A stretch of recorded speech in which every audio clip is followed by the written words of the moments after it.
The way a file is accessed depends on if it is in the same directory as the web page or a different directory. In this home.html, we have our vein.png. We could say vein.png directly because these files are in the same root directory. Now, let's imagine that we want to take this vein file over to the sample dir, which is a subdirectory.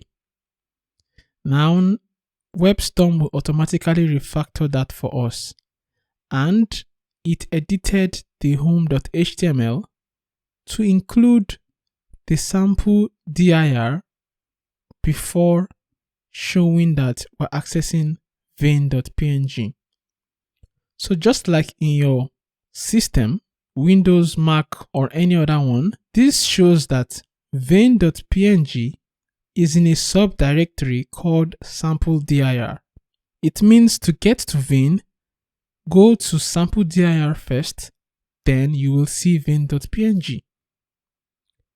Now, what if home.html was in the same directory of vein? As WebStorm refactored it, we wouldn't need to put sample dir before vein.png any longer. So in this example, both home and vein are in the sample dir. So from home.html, if I am to refer to vein.png, I can list it out straight away. But we can have another tricky situation. What if home is in sample dir? So vein is in the root directory, but home is in a subdirectory.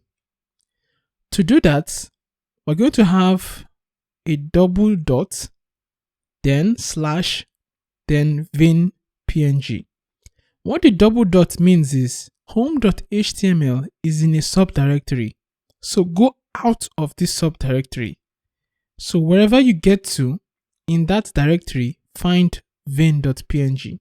Now, let us create another subdirectory inside this subdirectory. And then we take home into that subdirectory. So now we have two levels of directories before we get to home. And just as we have it, WebStorm has edited the code to show how we get to vein. We have a double dot, then another double dot before vein.png. Simply meaning go out of this directory, then go out of the next directory. By that point, you will be in the root directory, and in that root directory, you will find vein.png. This is how you relate to files in different directories.